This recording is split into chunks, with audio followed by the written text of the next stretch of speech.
करते करते उनकी कई दौर हो चुके थे, फिर हमें रात में किसी पहर बुलाया गया मीटिंग करने के लिए पीएमएलएन वालों से। तो हम मीटिंग कर रहे हैं, जब वहां पे गए तो ऐसा लगता है कि जब हम जो है कमरा खोलकर घुस गए बस कमरे में, जब आप नजर आ जाते हैं कमरे में तो बोला था भाई जो बैठ भी जाओ।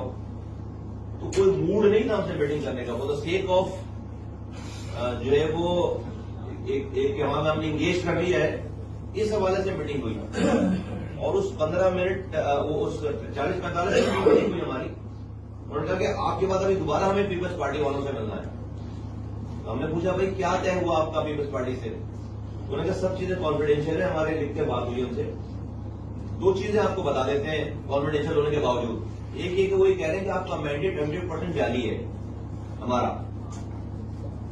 सबका 60% होगा, 50% होगा। हमारा पीपल्स पार्टी कह रही है, पीएमएलएन कह रही है कि पीपल्स पार्टी कह रही है कि हमारा 100% मैंडेट जाली। कॉन्फिडेंशियल में सारी बातें नहीं बताई, ये वाली बात बताई हमें कि हमारा 100% मैंडेट जाली है। दूसरा ये बताया कि हमारे नंबर पूरे हैं। पीपल्स पार्टी वाले कह रहे हैं कि पीएमएलएन और पीपल्स पार्टी मिलाकर नंबर पूरे हैं, तो एमक्यूएम को बाहर निकालने की जरूरत नहीं है। अब ये पता होना चाहिए हमें ना कि भाई हमें कल को कमारी को बात अगर कोई नहीं सुन रहा, नहीं मानी जा रही, तो पता होगा कि मूड क्या है, ये पता होना, मेरा ख्याल है कि पता होना चाहिए इस वाली बात को सबको। उनके नंबर पूरे हैं, उनके नंबर पूरे हैं और पीपल्स पार्टी का ये सरार है कि भाई एमक्यूएम की जरूरत नहीं है। ये दो बातें उन्होंने हमें पहली मीटिंग में बताई।